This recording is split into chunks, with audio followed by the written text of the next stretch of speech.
labis tayo nagpapasalamat dahil sabi nga po, kung susumali natin yung oras na ito, maaaring iba na hindi natin kasama ngayon ay kung talagang hindi makakalagahan ang gawain ng ngayon. Parang sa kanya parang wala na. Pero tayo, loob ng Diyos na sama-sama magpuri at masalamat sa Kanya. Dahil nararamdaman ko ng ngayon natin ang magpuri sa Kanya. Amen po ba? Nagaling mo kayo magpuri sa ating Panginoon? Ay, sa akin po kayo. At nais ko po namin ang sinasabi sa awit 139 verse 7. Verse 7. Saan ako magpupunta upang ako'y manakas? Sa banal ng Espiritu ay hindi ako makatubas. Kung langit ang puntahan ko, tiyo ika'y naroon. Sa Sion ay naroon ka, kung doon ako mamanoon. Verse 9. Kung ako ay malibat, umiwas ka sa lahat. O kaya ang kailangan ko ay ang duluhan ng mga lahat. Tiyong ikaw ay naroon upang ako'y manakas. Marami po kita roon upang ako ay duluhan. Verse 11. Kung ang aking pagkabuan ay hindi mo kasi paninilig ang hindi anilang sa iyo. Verse 12. Bakit itong paninigan sa iyo ay humihiling at sa iyo ay gabi araw-araw na sa mga. Maliwanag sa iyo ay kayo. Naniniwala kayo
Patuloy namin nakikita na kasi kami. Kaya so, bakit ito ang ito? Meron itong nakahandang bulan sa amin. So, bakit? Ama, sa aming masasabi sa amin.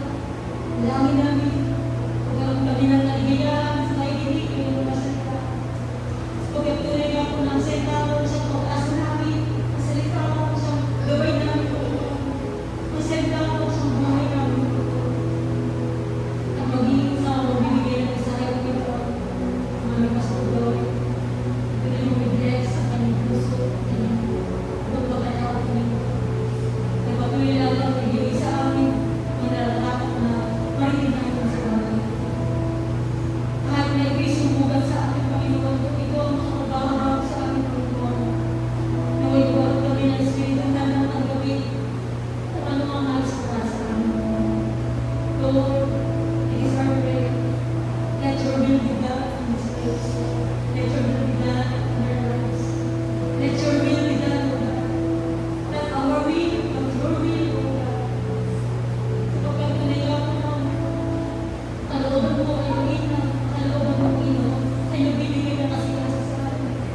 Nasasabi namin, Lord, nakapagpakita namin ang kalooban mo, mahasabi namin, this is the life we always wanted, O God. The life, full of love, the life na tulad ng Jesus, na namumuhay na may ibang loob, na namumuhay na may baksaw sa iyo. Ama, sa umaga na ito, i-bless niyo po ang PLCC. I-bless niyo po ang inyong katawan. I-bless niyo po ang inyong mga namin. Hindi kami uuwi, Panginoon, na wala kaming bitbit,